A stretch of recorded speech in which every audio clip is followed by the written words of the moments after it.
Vamos prosseguir então a nossa programação. Agora a palestra com o tema A Saga Evolutiva do Espírito Terráqueo.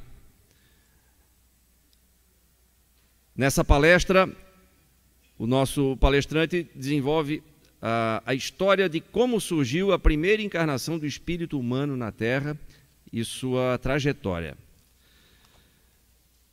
Quem vai falar sobre esse tema é o Dr. Vladimir Sanches, físico, formado pela USP, com especialização em engenharia nuclear pela Escola Politécnica da USP e engenheiro civil.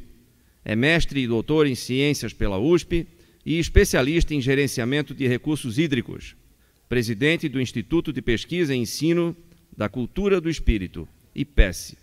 Com vocês, Dr. Vladimir Sanches.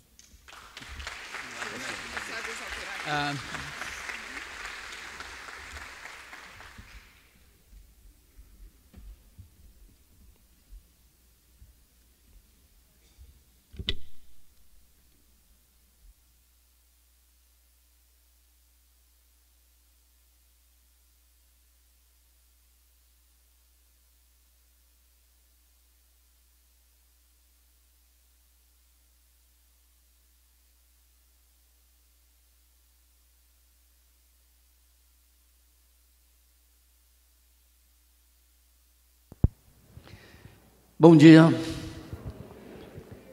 estamos de volta para contar hoje uma historinha de como surgiu a primeira encarnação de espírito na Terra e como eles se distribuíram pelo planeta como um todo, não? É mais uma narração e por isso a gente vai fazer num ritmo um pouco mais rápido, não? O universo surgiu há 13,8 bilhões de anos por meio de um evento chamado Big Bang, né? Todos nós já sabemos disso aí, que o universo nasceu de um ponto, de uma origem, através de uma grande explosão. O Sol, que faz parte do universo, se formou muito mais tarde, né? Numa nebulosa gasosa, pertencente à Via Láctea, há 4,8 bilhões de anos. Ou seja, o Sol é muito, muito mais novo do que o nosso universo, né? Então, primeiro surgiu o universo, depois surgiu a Via Láctea e, em seguida, o Sol. O Sistema Solar e a Terra vêm logo depois da formação da Via Láctea, e a Terra tem 4,6 bilhões de anos. Por que esses números? Esses números vão ser importantes, porque lá na frente a gente vai fazer algumas continhas aritméticas, não muito difíceis. Então, primeiro o universo, depois formam as galáxias, entre elas a Via Láctea, depois das galáxias, o nosso sistema solar, o Sol e os nossos planetas. E aí estamos vendo todos eles. O Sol, Mercúrio, Vênus, Terra, Marte, Júpiter, Saturno, Urano, Netuno e ainda lá no fundo o Plutão, que já foi caçado, não é mais planeta, não é um planetinha não.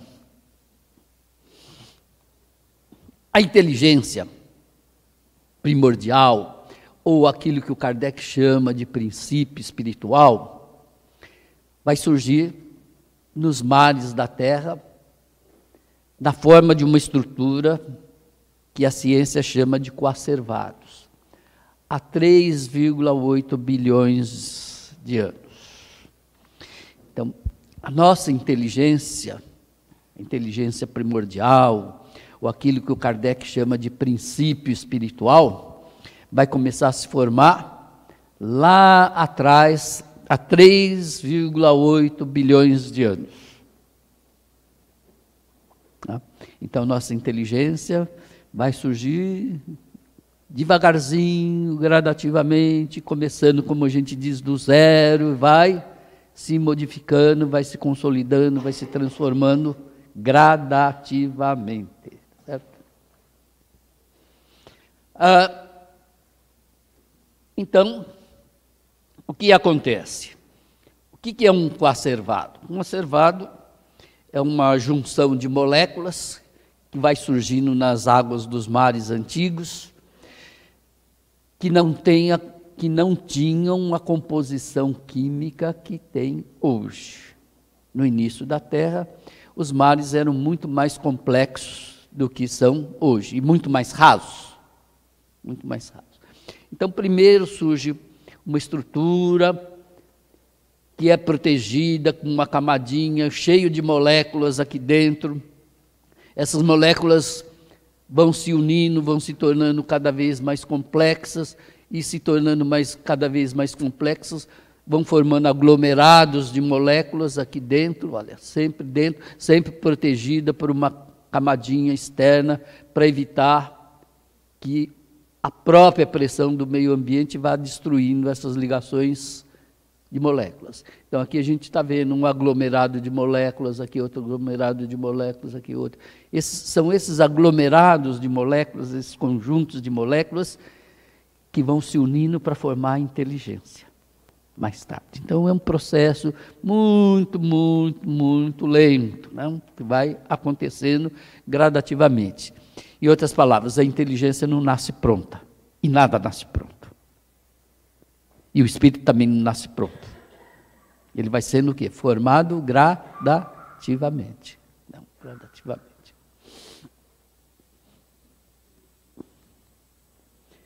Então, surgiu então a primeira inteligência primordial, que a gente chama na forma de coacervados. Esses coacervados foram evoluindo, até formar o quê? O primeiro ser unicelular, ser vivo constituído de uma única célula, que vão ser as bactérias chamadas unicelulares. Então, aí começa a surgir, dá origem ao primeiro ser vivo na Terra. Uma bactéria é um ser vivo, não? De constituição bem simplesinha, mas já tendo inteligência, que já veio da sua base dos coacervados. Deu para entender isso? Ok? Então, quando surge a primeira bactéria unicelular, que são seres microscópicos, a gente não perceptível aos sentidos humanos, essas bactérias, elas já têm inteligência. E é interessante perceber que elas têm inteligência e também aprendem a ter medo de morrer. E como é que a gente percebeu isso, não? Então, no laboratório se fez algumas experiências, colocando essas bactérias aqui dentro de uma lâmina, para poder enxergar no microscópio, não? E dentro dessa lâmina tinha uma resistência, como se fosse a resistência do ferro elétrico, né? E naquela resistência colocou uma série de bactérias. E ligou na corrente elétrica. Então, à medida que a lâmina ia esquentando, essas bactérias estavam dentro de uma bolinha de água. À medida que a lâmina foi esquentando, o que acontecia com a bolinha de água? Esquentava também, certo? Quando a bolinha de água começou a esquentar, as bactérias quiseram fugir da bolinha. Porque a bolinha já estava quente, suficientemente quente, ameaçando a vida delas. Então, a primeira tendência instintiva era o quê? Fugir dali. E aí, então, a gente percebe que o primeiro ser vivo que a gente conhece, as bactérias, já tem inteligência, inclusive medo de morrer. Ou seja, o instinto de sobrevivência começa a atuar desde cedo. Desde cedo. Se o instinto de sobrevivência começa a atuar desde cedo nessa forma de bactéria, que o Kardec chama de princípio inteligente, significa que ela tem o quê? Uma vida inteligente. Por que uma vida inteligente? Porque ela começa a perceber a diferença de ambiente. Aquele ambiente que lhe é propício a viver, e aquele ambiente que lhe é hostil à vida. Isso é inteligência? Sim, a gente disse que a inteligência é a capacidade do quê? De resolver problemas novos. Dito de uma maneira simples. Ora, eu tenho um problema. Qual é o meu problema? Não morrer bobamente. Se eu tenho um problema que é não morrer bobamente, eu preciso tentar resolver esse problema, evitar o meio que seja hostil o suficiente para me matar. Isso é um resquício de inteligência, sim, um resquício de inteligência. Né? Então a gente vai ver que essa primeira bactéria unicelular, ela instintivamente e intuitivamente já pressente o perigo que lhe afeta a vida e procura fugir. Se procura fugir, é porque está usando a inteligência para encontrar um meio de solucionar o problema. Tá? Então, a bactéria é o primeiro ser vivo que nós encontramos na natureza e vai evoluir ao longo do tempo. Né? Então, a evolução do reino animal, que o reino animal todo, como um todo, Kardec chama do quê? De princípios inteligentes. Né? Todo o reino animal, com exceção do homem, então o reino dos animais inferiores, o Kardec chama de princípios inteligentes. Né? Está lá na pergunta 22 do Livro dos Espíritos. O que é espírito? Espírito escrito com letra minúscula. E a resposta é: os espíritos são os princípios inteligentes do universo. Então, esses princípios inteligentes, eles vão evoluindo ao longo desses 3 bilhões de anos, até chegar numa espécie de macaco de 4 pés, com rabo, chamado Australopithecus, que na tradução latina significa macaco da região sul. Há 2,7 milhões de anos. A gente já não está falando mais de 3,8 bilhões de anos. A gente já percorreu a escala do tempo muito lentamente e chegamos ao quê? A 2,7 milhões de anos, ou seja, ali atrás. Não? Esses Australopithecus, esses macacos, tinham um cérebro da ordem de volume. O volume do cérebro tinha aproximadamente 500 centímetros cúbicos. Ou seja, o tamanho do cérebro era a metade de uma caixinha de leite de 1 litro. Para a gente ter uma ideia. Isso dá 500 centímetros cúbicos. Né? Metade, meio litro.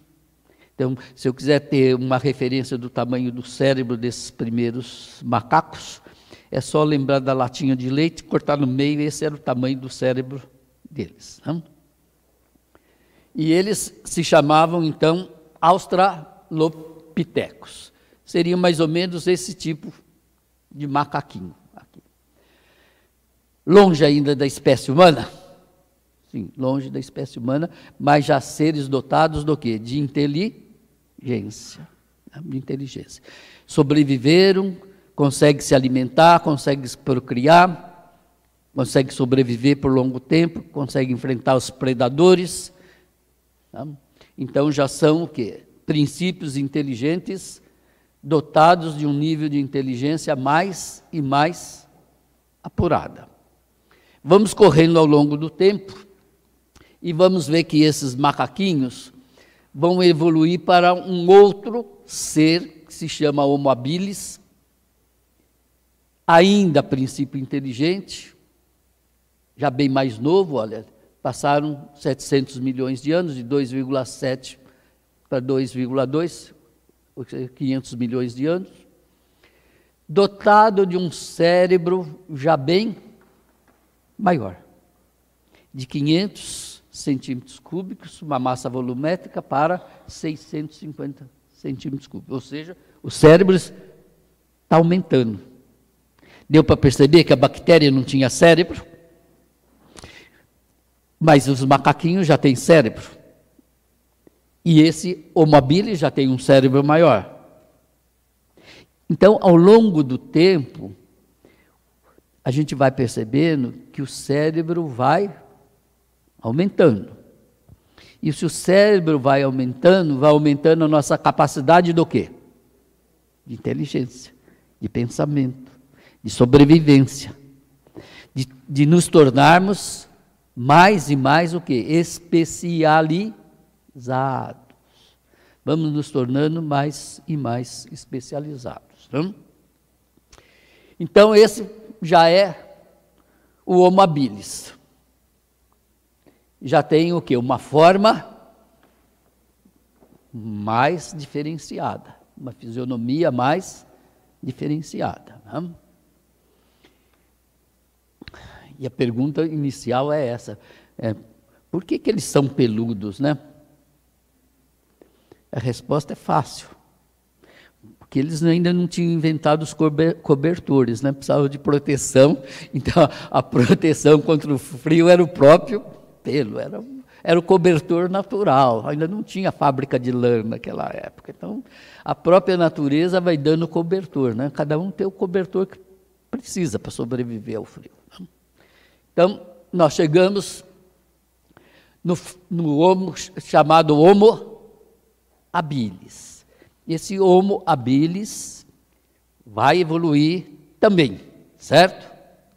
Então, vai evoluir e vai chegar num outro tipo de hominídeo, que a gente chama de Homo ergaster. O cérebro dele já passou de 650 centímetros para 850 centímetros. E aí nós já estamos só há 2 milhões de anos atrás.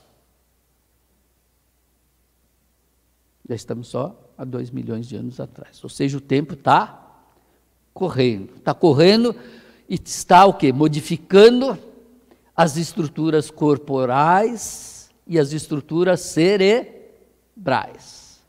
Certo? Elas estão se modificando. Também estão modificando o aspecto. Há diferença de aspecto entre o Homo habilis e o Homo ergaster? Já não estamos nos tornando mais simpáticos? Nós estamos nos tornando mais simpáticos. Né? A natureza vai mudando a constituição, porque a Terra, que é um planeta vivo, também vai modificando as suas características. O clima vai se tornando mais ameno, as condições de sobrevivência vão se tornando mais fáceis. E então a gente vai mudando de características. Depois do Homo habilis, vem o Homo ergaster, e depois do Homo ergaster vem um outro espécime que se chama Homo erectus. Por que Homo erectus? Porque vai ser o primeiro desses espécimes que começa a andar firmemente com os 2 pés. Começa a andar com os 2 pés. E aí vem a questão, né? Será que é fácil andar com 2 pés?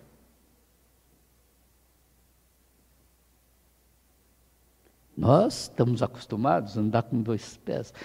Mas será que foi fácil sair do estágio de andar com 4 pés para andar com 2 pés? Será que foi fácil?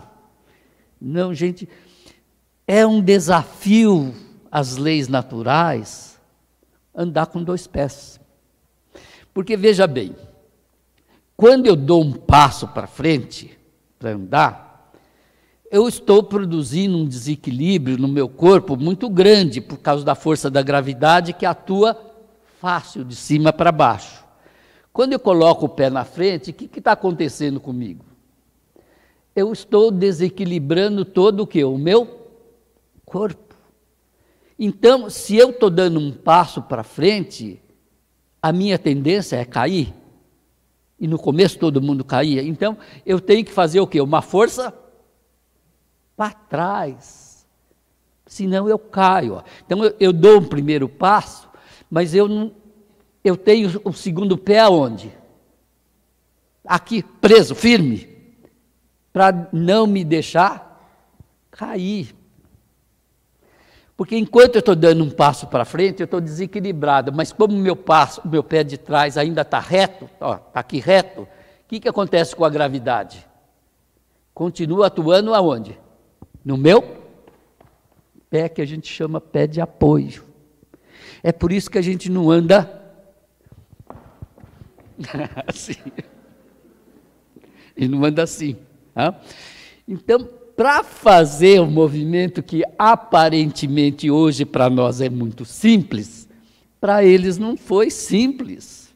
Eles estavam tentando contrabalancear o efeito de uma lei natural muito forte, que era a lei da gravidade. Então levou quase 400.000 anos para resolver esse problema. Quando surge, então, o Homo erectus já começa o quê? Caminhar com 2 pés. E aí o Homo erectus, evidentemente caminhando com 2 pés, não vai mais viver na árvore. Porque agora ele dominou o quê? O andar no solo. Dominou o andar no solo. Se eu dominei o andar no solo, eu não preciso mais da árvore. Na árvore eu precisava dos 4 pés e do rabo, que era o meu 5º pé. Porque o rabo não me deixava cair. Quando eu pulava de galho em galho, quem me sustentava no equilíbrio era o meu rabo, que enroscava lá e me segurava. Então, essa é uma conquista muito grande que faz o ser vivo sair da fase de princípio inteligente para a fase do quê? De um ser inteligente. E isso ele conseguiu porque o cérebro dele saiu do estágio do quê? De 850 centímetros cúbicos para 1.000 centímetros cúbicos. Ou seja, o Homo habilis agora tem um cérebro do tamanho de uma caixinha de leite, de 1 litro. E isso, será que isso é importante? Bem, isso é importante porque a neurologia vai nos mostrar que com um cérebro desse tamanho, que a gente vai ter uma quantidade suficiente de neurônios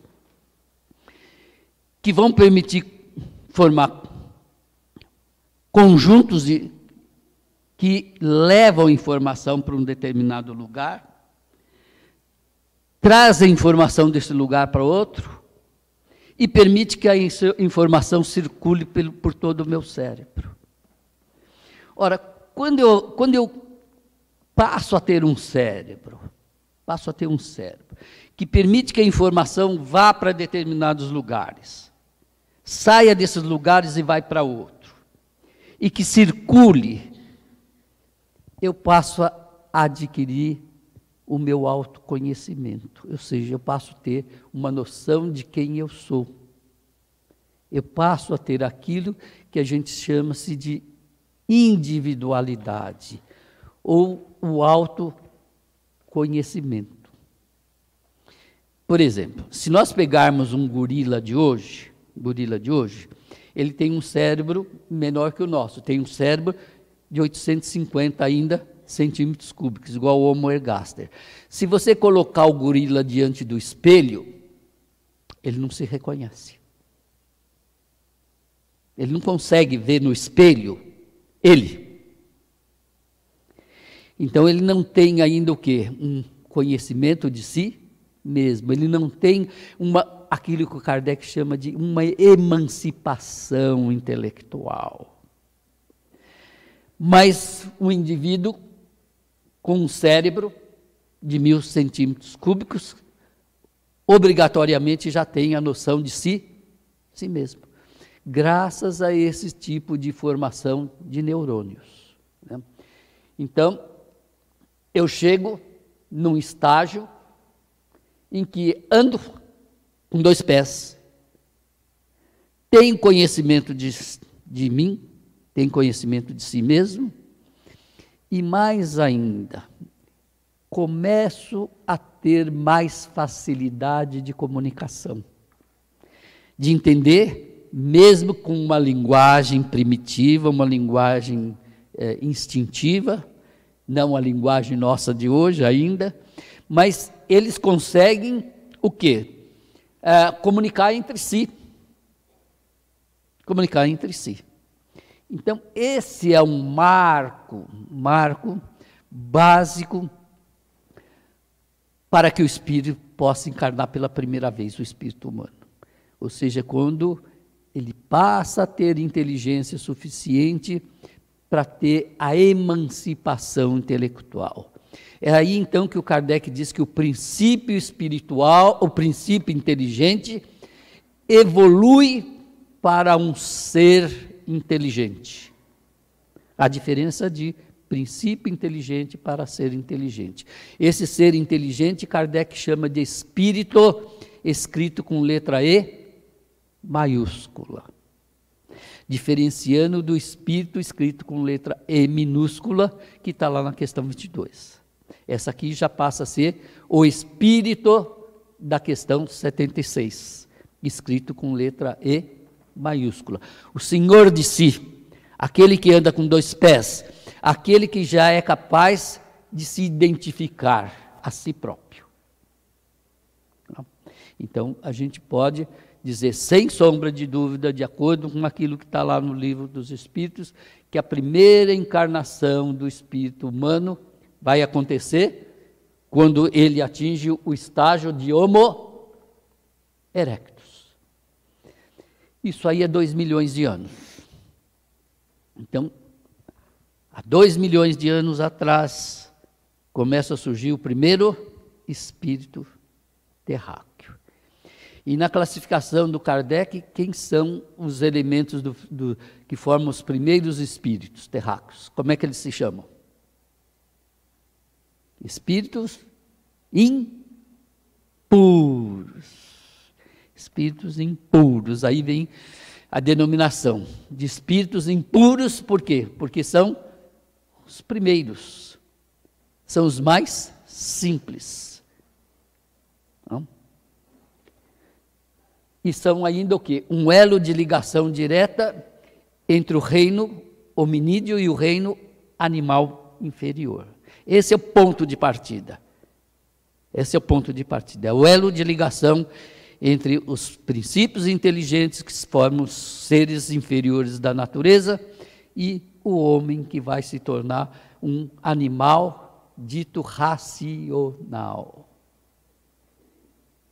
Então, a partir do instante em que há essa separação entre o indivíduo considerado de um reino animal inferior para um reino animal superior, que é o racional, há a primeira encarnação do espírito humano na forma de espíritos chamados impuros. O cérebro, então, de 1000 centímetros cúbicos de capacidade volumétrica, possui pools neuronais. O que são pools neuronais? São conjuntos de neurônios, que formam circuitos chamados convergentes, ou seja, levam a informação para determinadas áreas do cérebro, divergentes, tiram informação de uma área, passa para outra área, e reverberativo, que vai dar origem à nossa memória, aos nossos primeiros sintomas de memória de longo prazo.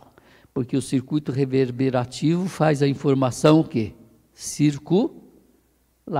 Fazendo a informação circular, eu vou poder me lembrar de coisas que aconteceu ontem, de coisas que aconteceu anteontem. E será que a lembrança das coisas que me aconteceram no passado próximo ou remoto vão me ajudar a sobreviver?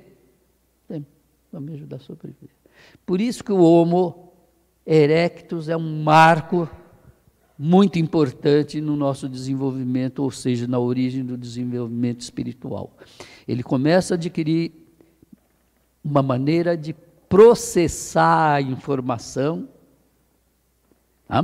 que até então nenhum outro seres vivos tinha. E isso é que nos vai tornar seres diferentes um dos outros, porque ao longo do tempo, cada um de nós vai ter uma habilidade diferente em manusear o quê? Essa informação. E a maneira de manusear essa informação é que vai nos tornar mais ou menos inteligentes. E aí a gente vai ver que a partir dos espíritos impuros vão surgir o quê? Toda aquela escadinha de espíritos. E aí, só para a gente ter uma ideia, os tamanhos dos cérebros. Olha como vai sendo diferente, está vendo, ao longo do tempo. Até chegar no nosso aqui, ó.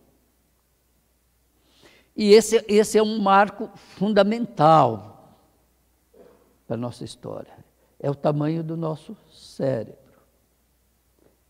Hoje o nosso cérebro não tem mais 1000 centímetros de capacidade volumétrica, já tem 1500. Olha, já melhoramos muito. Mas o primeiro Homo erectus ainda tinha o quê? 1000 centímetros cúbicos. Então nós estamos adiante do que fomos no passado? Sim. E podemos estar muito mais adiante no futuro? Sim. Então nossa tendência no futuro é que nosso cérebro cresça mais ainda? Sim. Não?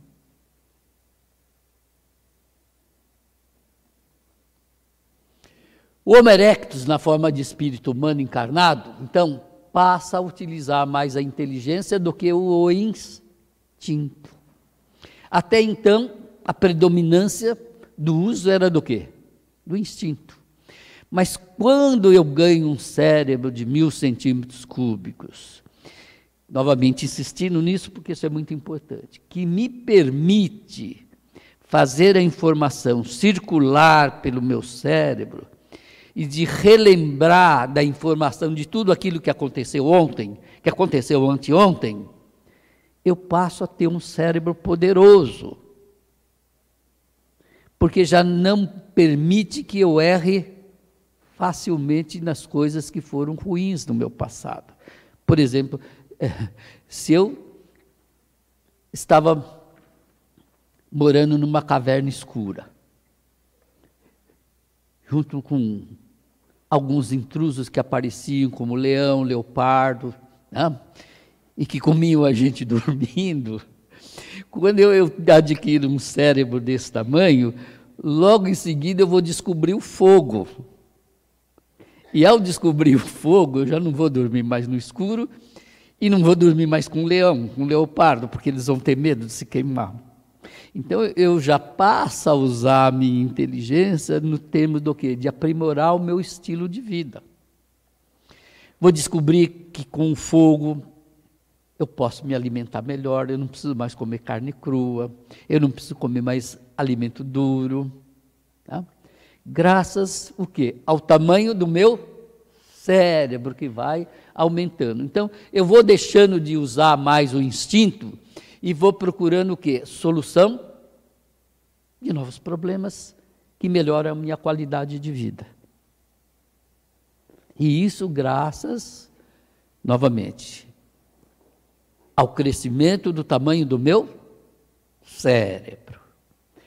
Então a gente diz assim, mas quem dirige o corpo não é o espírito? Então, quem dirige o corpo é a mente do espírito. Mas a mente do espírito não precisa de um cérebro bom para ela atuar? Mesmo eu tendo uma mente boa, se eu não tiver um cérebro bom, o que acontece? Não tem comunicação mente-cérebro. Se não tem comunicação mente-cérebro, quem comanda o corpo é o cérebro.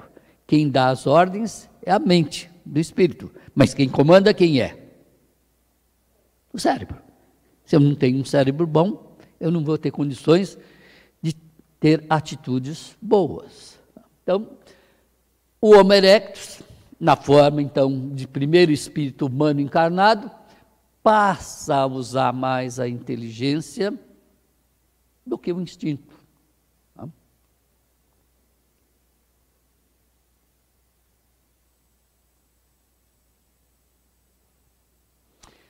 O Homo erectus, ele sobrevive durante 1,4 milhões de anos. Olha. O Homo erectus vai continuar existindo durante 1,4 milhões de anos. Bastante tempo. Bastante tempo, porque significa que agora que ele tem um cérebro de 1.000 centímetros cúbicos, ele vai ter que se readaptar a um novo estilo de vida. E essa readaptação do estilo de vida numa terra hostil é lenta, né? Então, o Homo erectus sobrevive durante 1,4 milhões de anos, permitindo a encarnação de outros tipos de espíritos que o Kardec chama de de impuros, levianos e pseudo-sábios. Então, essas três primeiras categorias de espíritos começam a surgir. E começam a surgir em função do quê? Do processo reencarnatório. É o processo reencarnatório que vai criando o quê? Novas classes de espíritos. Então, durante algum tempo, eu só vou ter na Terra espíritos impuros, levianos, pseudo-sábios. Da onde surgiu? Lembra que os impuros surgiram com o Homo erectus, não foi isso? O Homo erectus evoluiu gradativamente, mas ainda continua sendo Homo erectus. E as encarnações que vão acontecendo vão permitindo o quê? Que apareçam espíritos mais evoluídos. Qual o espírito mais evoluído que vai surgir depois do impuro? O leviano, essa nomenclatura do Kardec. Depois aqueles levianos vão evoluir para quê? Pseudo-sábios. Por que pseudo-sábios? Porque é o nível de conhecimento que aquele cérebro permite. A natureza não dá salto. E aí, a gente vai ver então que eu continuo tendo na Terra simplesmente o quê? Espíritos impuros, levianos e pseudo-sábios. Todos eles vivendo na África ainda. Todos eles vivendo ainda na África. Então, onde é que aconteceu a primeira encarnação do espírito humano? Na África. Ficamos lá muito tempo? Muito tempo. A gente viu que 1,8 milhões de anos. Será que foi fácil sair daqui da África e para o resto do mundo? Será que foi fácil? Não. Foi extremamente difícil, mesmo porque não tinha avião, não tinha barco. Só se fazia o quê? Caminhava a pé. Então, é uma mudança muito lenta. Você vai andando a pé, aliás, andando a pé por um continente. Você estava aqui, você vai andando em direção ao norte. Vai levar muito tempo? Tempo vai levar. 1.400.000 anos. Então, essa história de como o homem sai daqui para lá é muito complexa. Parece ser tão simples. Mas eu tenho que atravessar, olha, aqui no meio tem lagos, tem rios. Como é que eu vou atravessar um rio com mulher e filhos sem saber nadar? Como é que eu vou atravessar um rio com mulher e filhos sem saber nadar? Cheio de jacaré, de hipopótamo.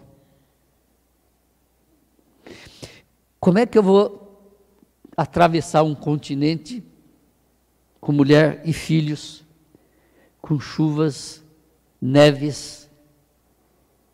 É uma epopeia terrível. Que a sobrevivência só ocorre em função do quê? Do nível de inteligência que vai me permitindo adaptação que ao meio hostil. Eu vou criando meios para poder vencer esses obstáculos. Mas quando eu chego diante de um rio largo, não consigo atravessar, eu paro. Paro por muito, muito tempo até descobrir que se eu montar num pedaço de madeira, eu consigo atravessar o rio. Mas até eu perceber isso, precisou do quê? E muito tempo. Não? Imagina um rio do tamanho do Itajaí. Será que nós hoje conseguimos, assim, de peito aberto, atravessar o Itajaí, sem barco, sem nada? Alguém tem vontade de atravessar para o outro lado? Tem? Por que não tem vontade? Porque a gente sabe que existe o quê? Um risco de morte, morrer no meio do caminho. E isso levou, como eu disse, tempos e tempos, essa saga, essa história do espírito humano, impuros, levianos e pseudo-sábios, que ainda são os mais atrasados em inteligência, saírem daqui para chegar na Europa, é uma epopeia longa. E mais ainda, sair da Europa para chegar na América, onde nós estamos aqui, é outra epopeia maior ainda. Né? O Homo erectus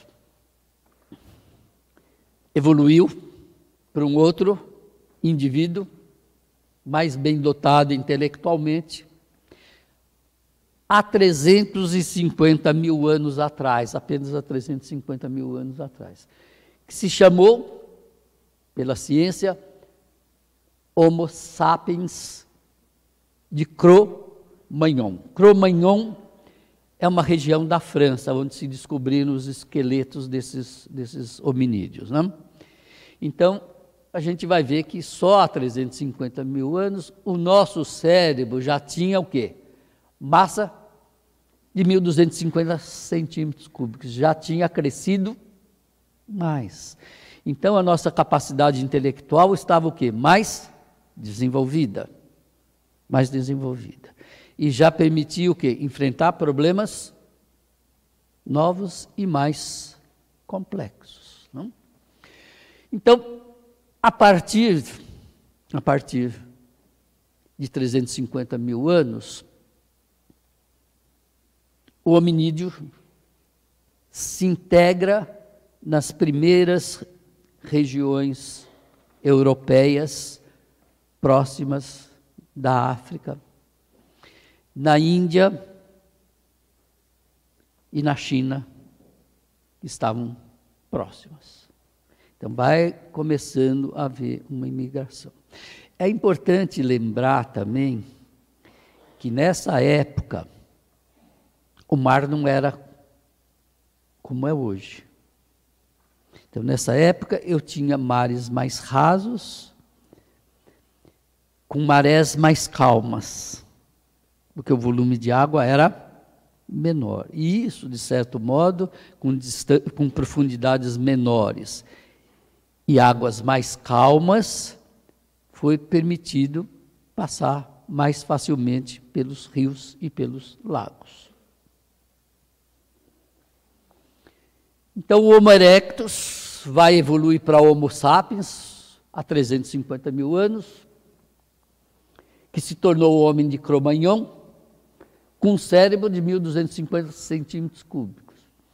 Agora, parte vivendo na Europa, parte vivendo na Ásia e parte continuando a viver na África.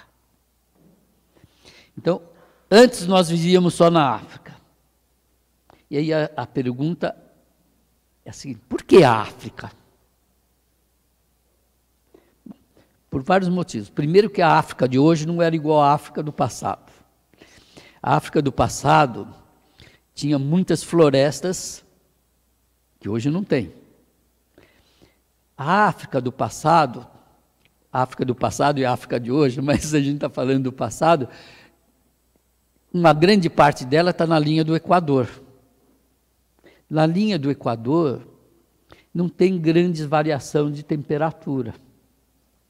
A temperatura é mais ou menos igual no verão e no inverno.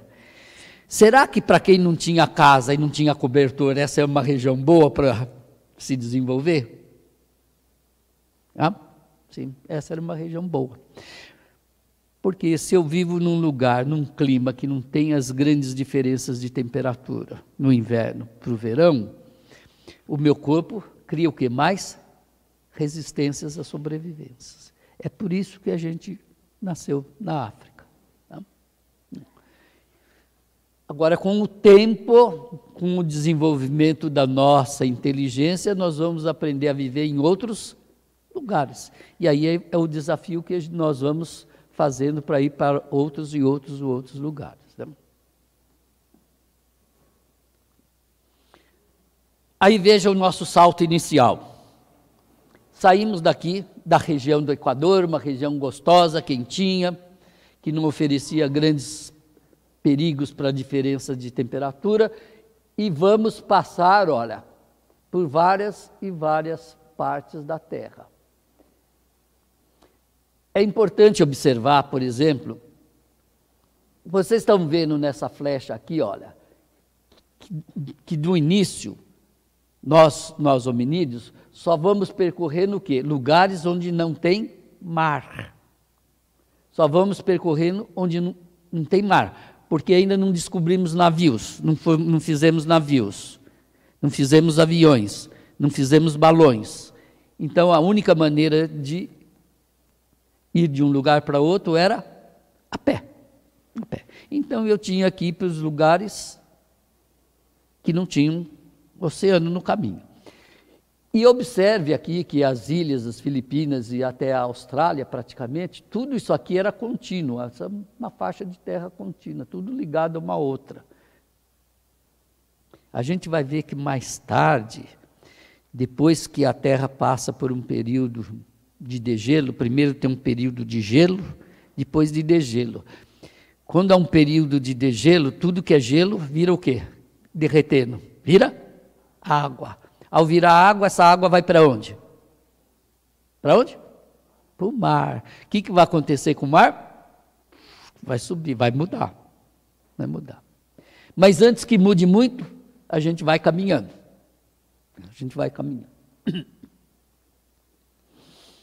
O Homo sapiens de Cro-Magnon se associa a um outro tipo de homo, de espécie chamada de Neandertal. Neandertal era uma outra região, mas da Alemanha, na região mais próxima do que hoje é a Alemanha,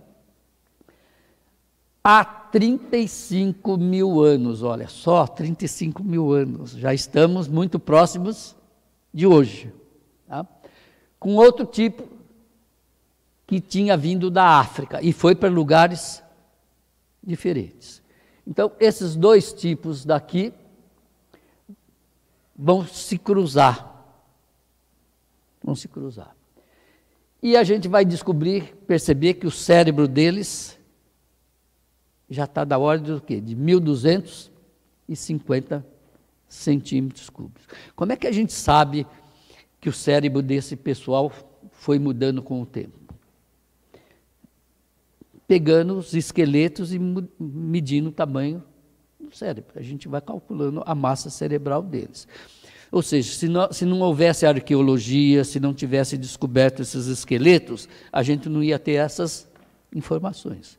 A gente só tem essas informações porque a arqueologia foi descobrindo os esqueletos, as caveiras, e o pessoal foi medindo o tamanho dos crânios e foi chegando a essas conclusões. Não?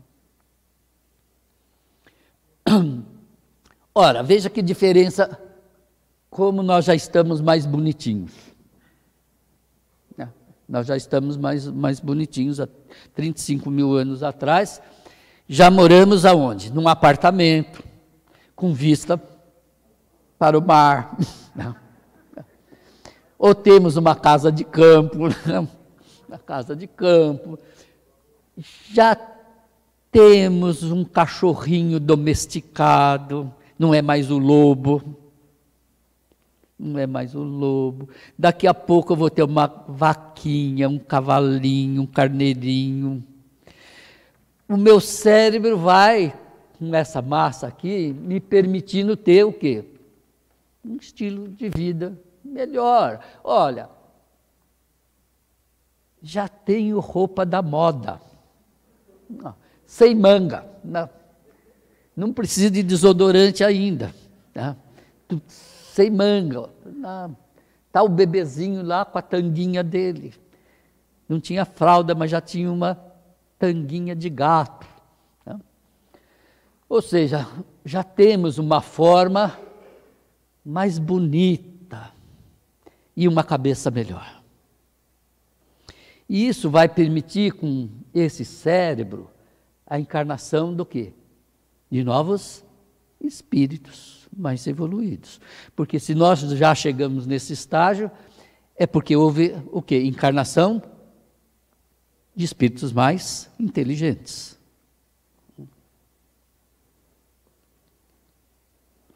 O Homo sapiens de Cro-Magnon e de Neandertal permite, então, a encarnação dos espíritos chamados por Kardec de neutros e batedores.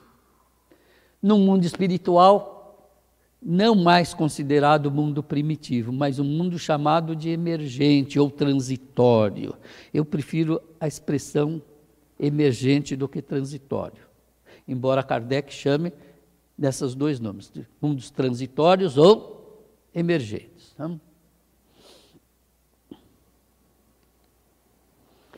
Ou seja, na nossa pirâmide evolutiva, eu continuo tendo o quê? Espíritos impuros, levianos, pseudo-sábios, neutros e batedores, vivendo num corpo cujo cérebro é de 1.250 centímetros cúbicos de capacidade volumétrica. Já consigo fazer muitas coisas há 30 mil anos atrás. E vou perceber que é a partir dessa época que começa a surgir um sentido de religiosidade mais apurado. Porque é a partir daí que se descobre que o ser morto é enterrado. Até então, quando as pessoas morriam, elas ficavam no ambiente. E se diz que até hoje a gente tem medo de barata e asco de barata, porque na época que a gente morria e ficava abandonado, o corpo era consumido por quem? Pelos vermes, pelos bichos, pelos insetos. E normalmente o corpo que estava lá abandonado era coberto de baratas, né? Coberto de baratas. E que quando você matava uma barata e pisava nela e saía aquele muco de cor pastosa, o pessoal achava que aquilo era a carne que a barata tinha comido do corpo. Daí na nossa memória de longo prazo é que vem o conceito de asco e medo de barata, porque a gente está cansado de saber que a barata é inofensiva. Mas se alguém chegar aqui no auditório e dizer, olha uma barata, a reação vai ser... né? Se puder levantar o pé, todo mundo vai levantar o pé, achando que a barata vai subir pelo pé. Né? É uma coisa que a gente vai herdando do passado e não sabe bem porquê, mas está lá registrado o quê? Na nossa memória de longo prazo.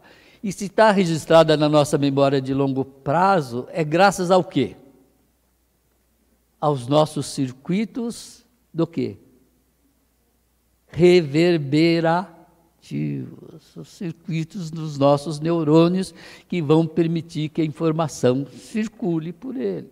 Tá?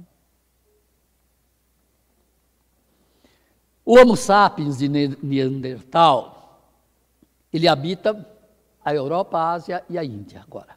Já estamos o quê? Nos diversificando. Se estamos nos diversificando, indo para climas diferentes, em situações diferentes, vamos mudando a nossa estrutura de corpo. Não somos mais de coloração negra. Vamos tornando o quê? Num clima frio, pouco sol, vamos nos tornando o quê? Brancos. Vamos nos tornando brancos, cada vez mais brancos. Só que não acontece isso da noite para o dia.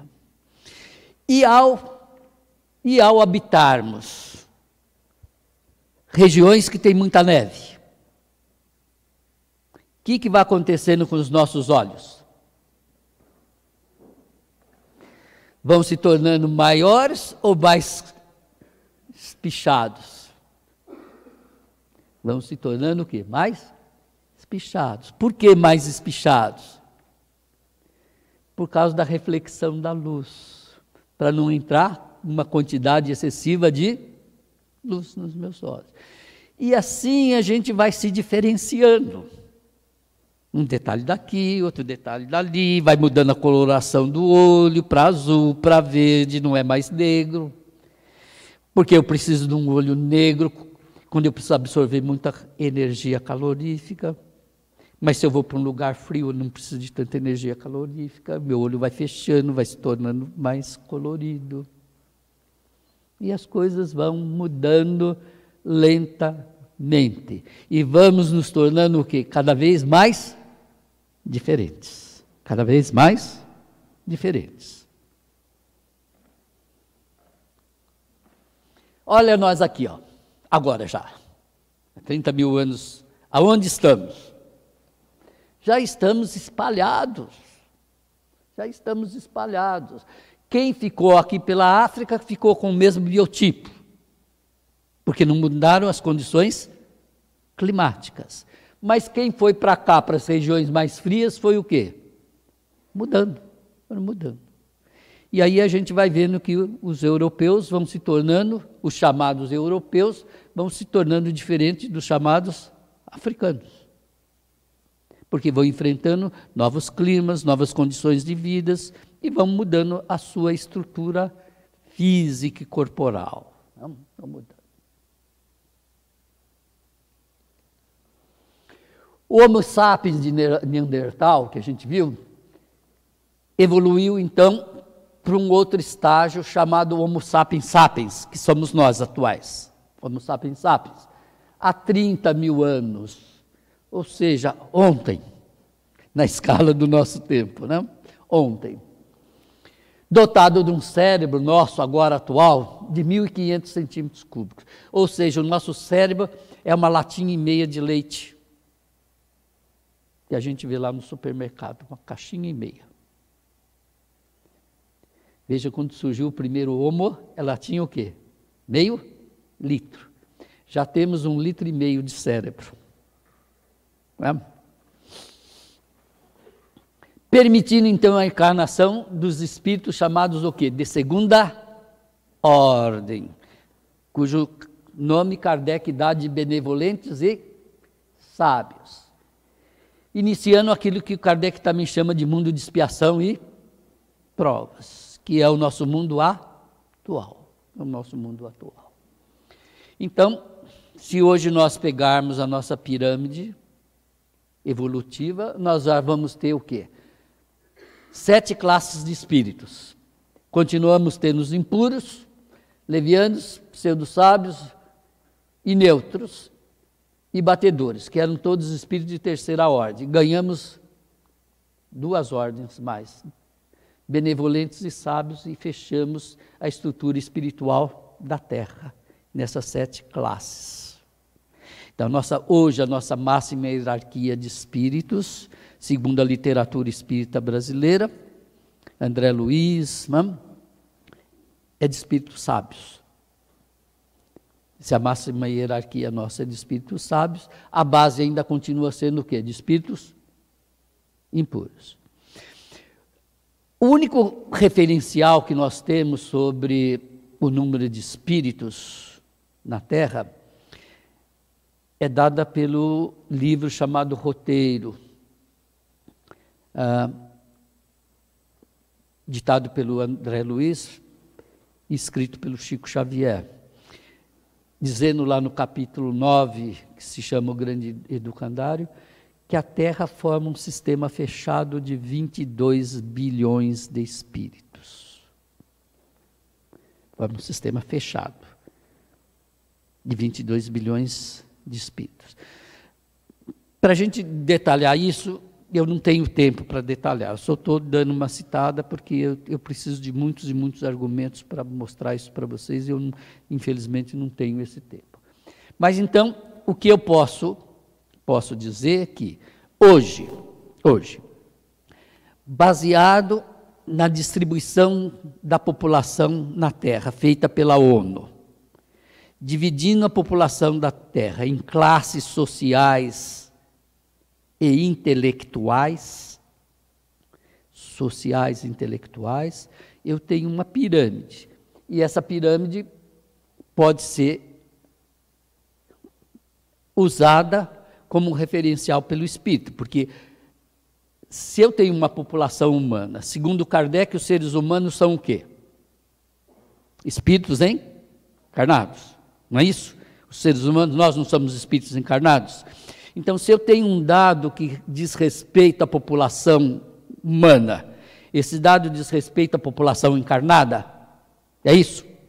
É isso. Então, baseado nessa distribuição que a ONU tem da população humana, eu posso enquadrar essas 7 classes e distribuí-las como espíritos.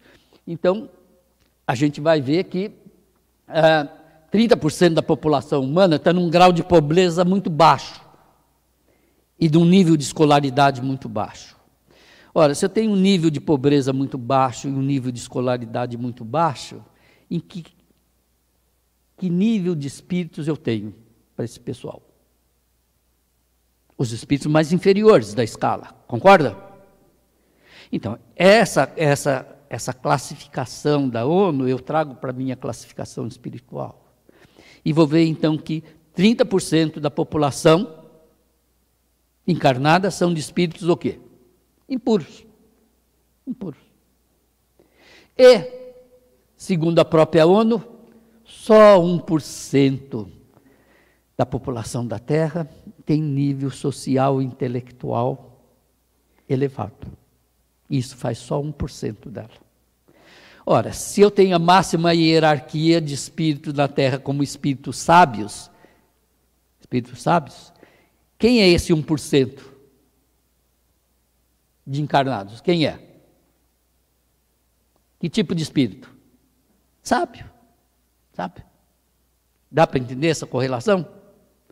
Então, a minha base continua sendo o quê? Impuros. E pico da minha pirâmide são os dos sábios, que é a máxima hierarquia. E 1%. E todo mundo diz assim, puxa, mas 1% é muito pouco. Mas é 1% hoje de 7 bilhões e 200 milhões. Não é tão pouco assim. Será que desse 1% de 7 bilhões é 700 milhões? Né? É isso. É muito pouco? Se eu pegar toda a distribuição dessa população inteligente para a Terra, incluindo os grandes cientistas, os médios e os pequenos cientistas, eu não vou ter esse número. Tem esse número. Então, a estatística bate com esses dados. Assim. Aparentemente parece ser muito estranho, mas se nós formos pensar direitinho no que é um espírito sábio, encarnado, a gente vai ver que esse número está realmente coerente. Não? Arqueologia e antropologia mostram que a origem dos povos americanos, que atualmente se chamam de índios, começou a ocorrer apenas há 25 mil anos. A gente viu que saímos da África e fomos para onde? Para a Europa e para a Oceania, chamada Oceania em direção à Austrália. Mas ainda não tínhamos chegado aonde? À América. Não tínhamos chegado à América. Será que foi simples chegar à América? Não foi tão simples assim, né? Por isso que a última fase da imigração humana é exatamente para a Europa, é exatamente para a América, porque não foi muito fácil chegar à América. Vamos ver então como é que nós conseguimos chegar à América. Está aí, ó. o novo caminho que eu vou ter que fazer para chegar na América do Norte, América Central, América do Sul e no Brasil.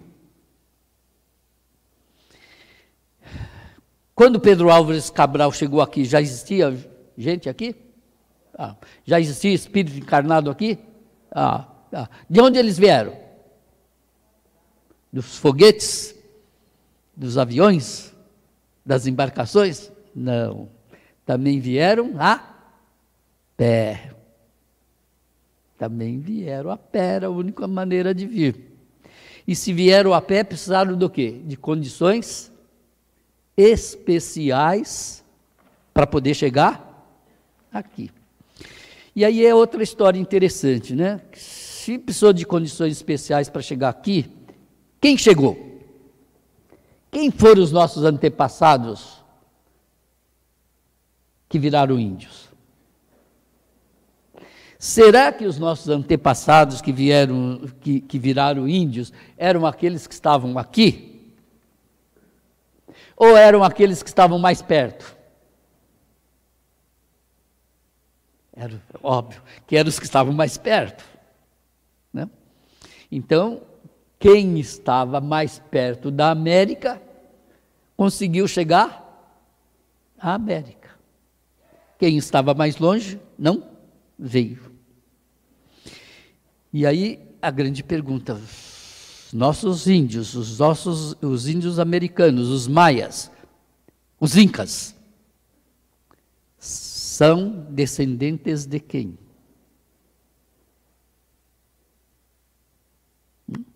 Vamos ver de quem que eles são descendentes. E aí vem a historinha, né, da segregação racial.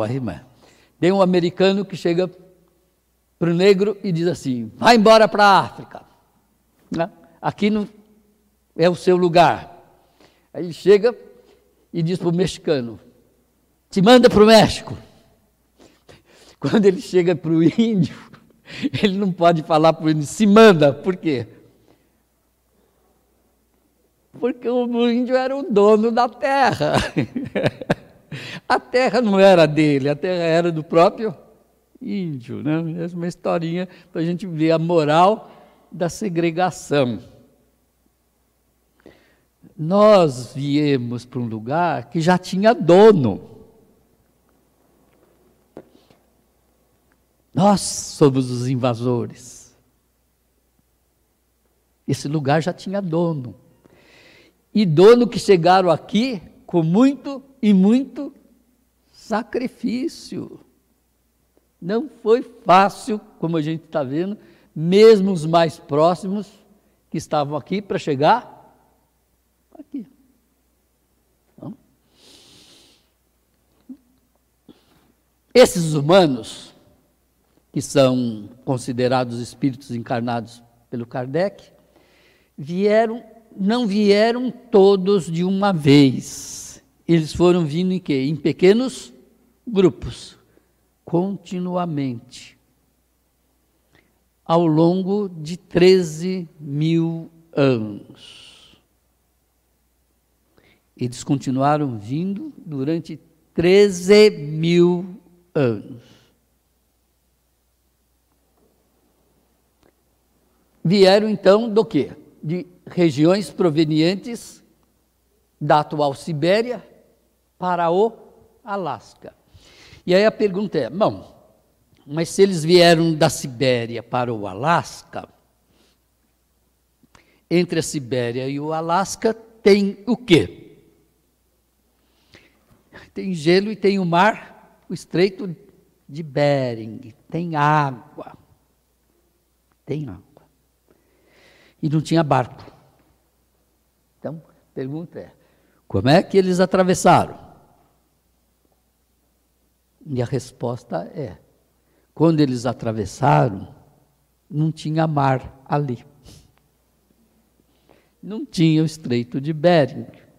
Senão eles não teriam atravessado, né? E a gente vai ver por que não tinha mar naquela época.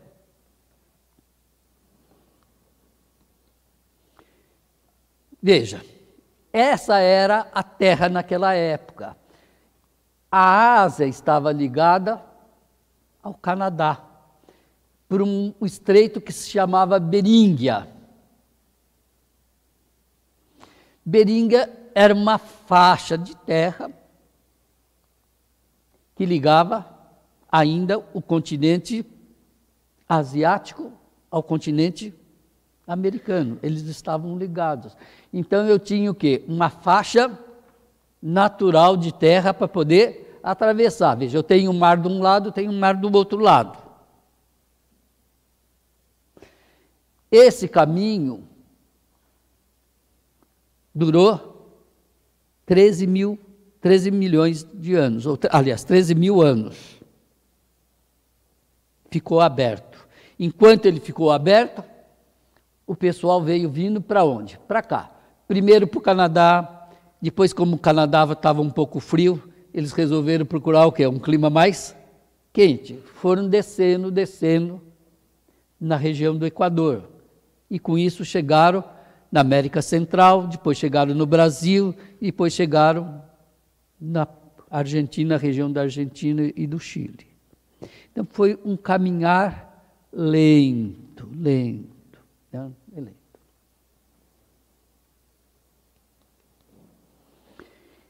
Eles atravessaram então a faixa de terra estreita e plana, que se chamava Beringia, numa época em que o nível do mar naquela região era baixo, como a gente viu.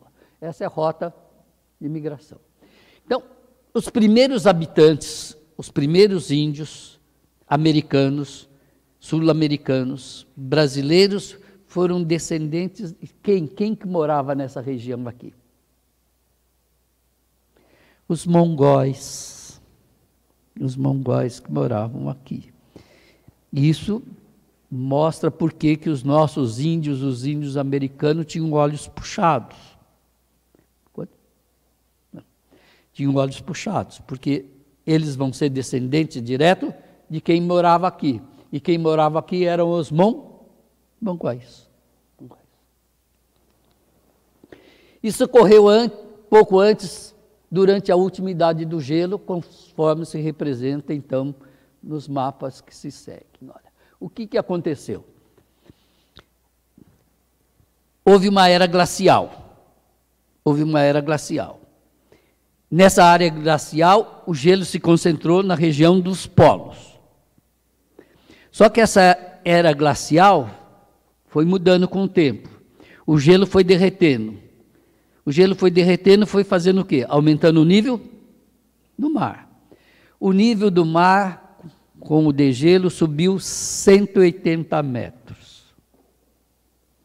Ao subir 180 metros, o que aconteceu? A terra que estava unida, aquela faixa de terra que estava unida, se separou. O mar invadiu. Então, a faixa que estava contínua deixou de existir, acabou a rota de migração. Quem passou, passou. Quem não passou, só vai passar quando descobrir os navios.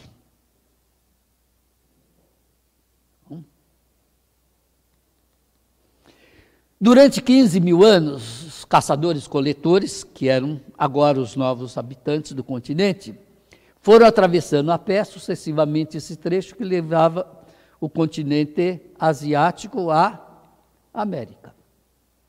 E foram, então, encontrando o quê? Um novo ambiente de vida. Inicialmente, um ambiente de vida frio, que foi fazendo com que eles descessem em direção ao sul, que era mais quente.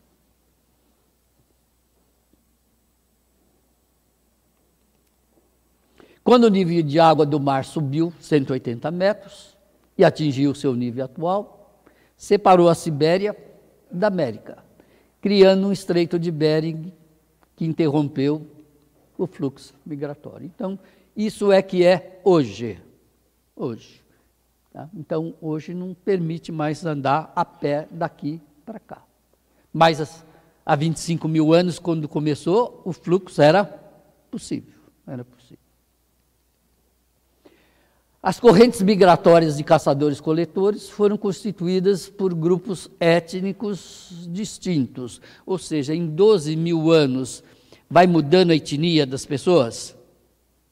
Vai mudando a etnia, né? Se muda a cada 10 anos, a gente está mudando, imagina 12 mil anos. Não?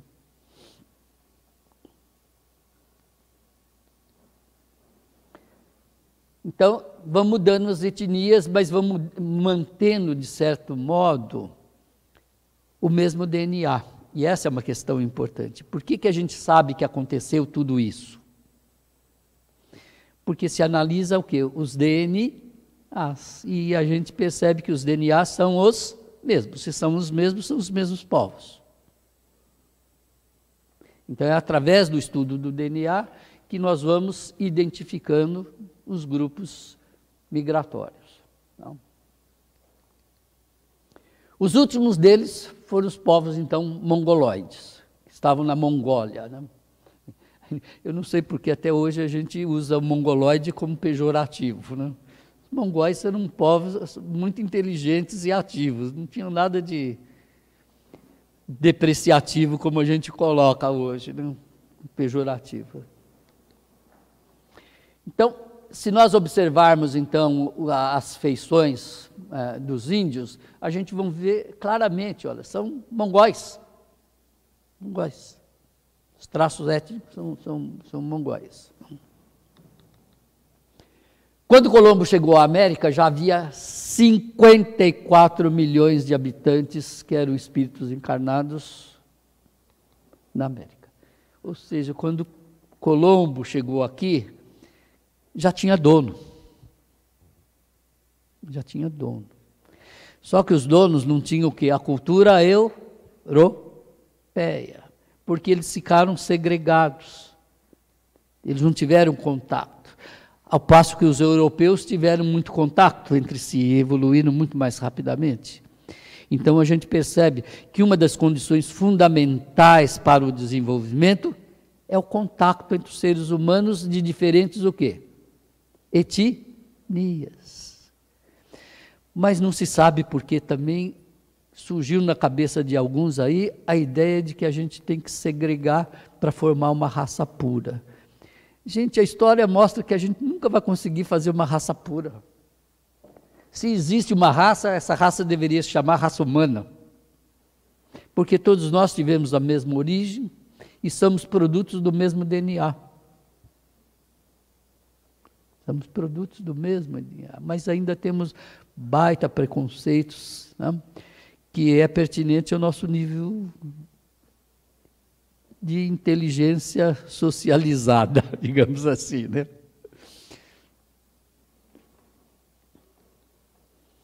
Eles estavam distribuídos assim. 25 milhões ficou na América do Norte.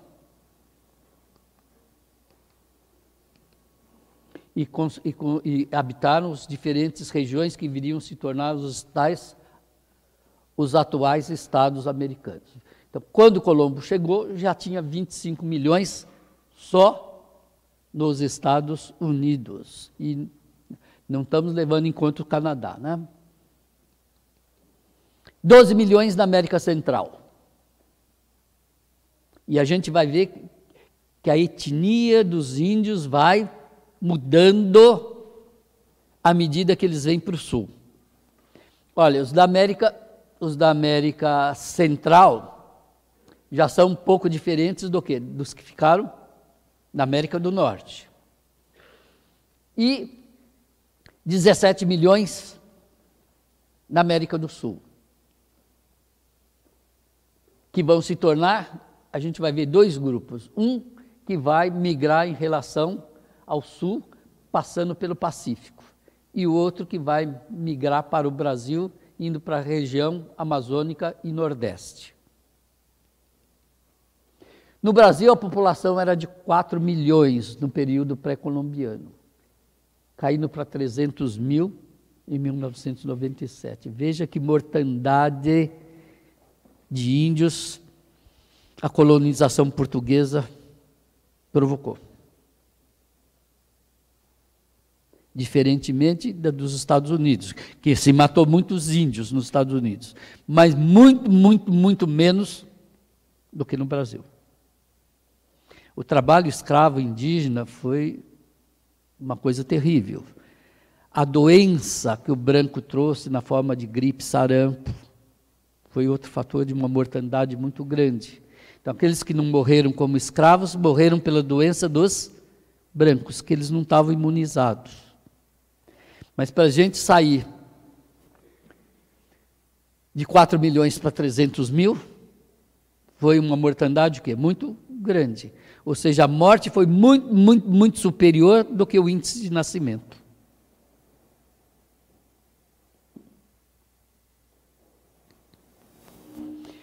E os nossos índios, a etnia, a configuração, a forma corporal, é o jaqué. Diferente dos outros índios da América Central e dos índios americanos. Quem vai fazendo essa mudança? O meio ambiente. O meio ambiente que vai produzindo o quê? Essa mudança de forma corporal. Mas não muda o DNA. O DNA muda muito lentamente. Muito lentamente. A imigração de 54 milhões de Homo sapiens sapiens, que eram espíritos encarnados, para a América, foi acompanhada de desencarnados? Foi? Ou só vieram os encarnados? Onde tem encarnado, tem desencarnado. Ou seja, veio uma população, com esses 54 milhões de encarnados, uma população de desencarnados, que a gente não sabe bem o número deles, mas que vieram. Vieram, sim. Não? Vieram. Então, não só os encarnados vieram, mas também os desencarnados vieram e chegaram à América, chegaram ao Brasil. Da mesma maneira. E aí a gente tem essa escala de evolução. Né? Essa escala é mais antiga.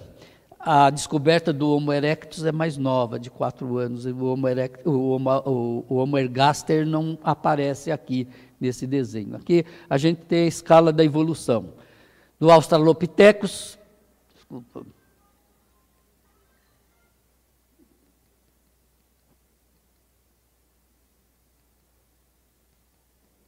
oh. Desculpa, eu que estou. 2 minutos para eu corrigir o meu erro, de apertar o botão errado.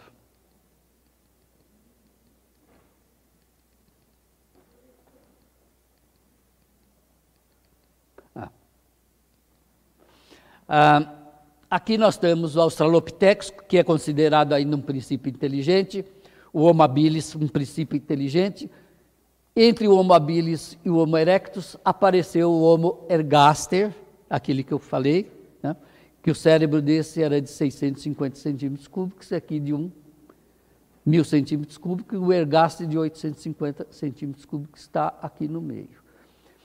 Vai para o Homo sapiens até chegar a nós, Homo sapiens sapiens. E aqui está a escala evolutiva dos espíritos. Aqui no Homo sapiens sapiens, nessa classificação, eu tenho impuros, levianos, pseudo-sábios, neutros, batedores, benevolentes e sábios. Tá?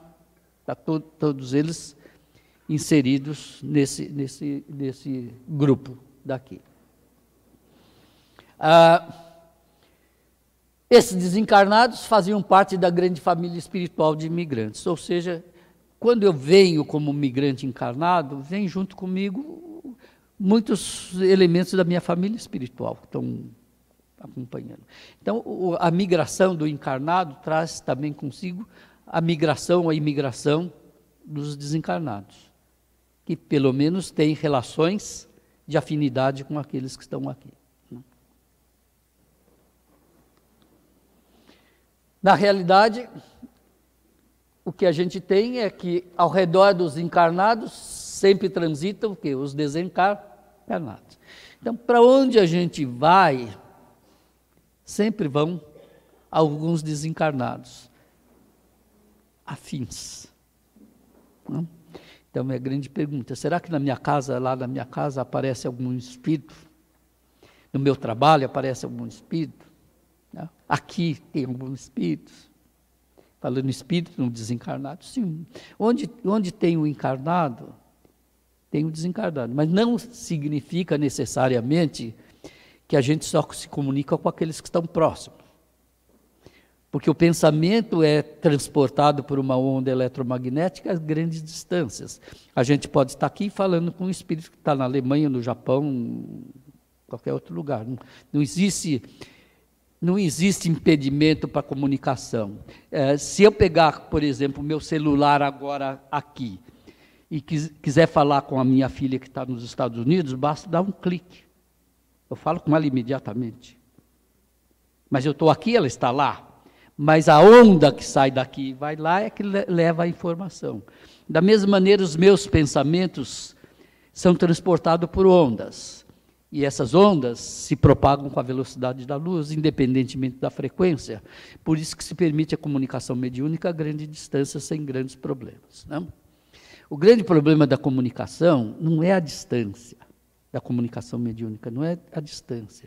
O grande problema da comunicação mediúnica é a decodificação da informação. E esse é o grande problema. É saber decodificar bem a informação. Só isso. Tá? Interrompida a imigração dos encarnados, também cessou a imigração do quem? Dos desencarnados. Né? E aí a gente vai ter o quê? O grupo, aquilo que eu disse para vocês. Quem passou, passou. Quem não passou, vai ter que esperar as grandes navegações. Ela só foi reiniciada depois do ciclo das grandes navegações da Europa para a América. Aí, novamente, veio um monte de português para o Brasil encarnado.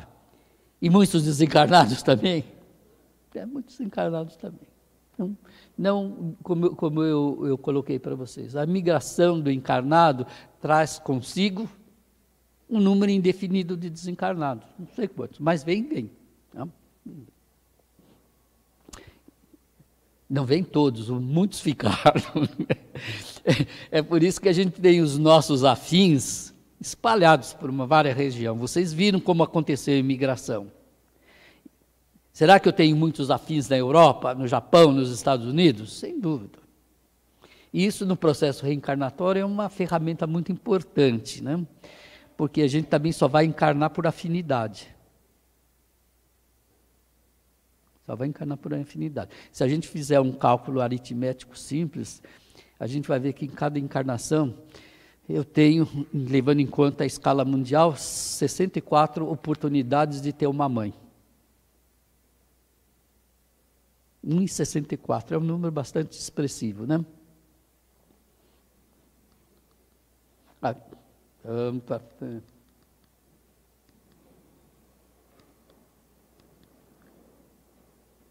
Acabou. Acabou. Estou no meu tempo ou ainda tem um pouquinho mais de tempo? Tem um pouquinho? Não? Acabou? Milagre. Acabei.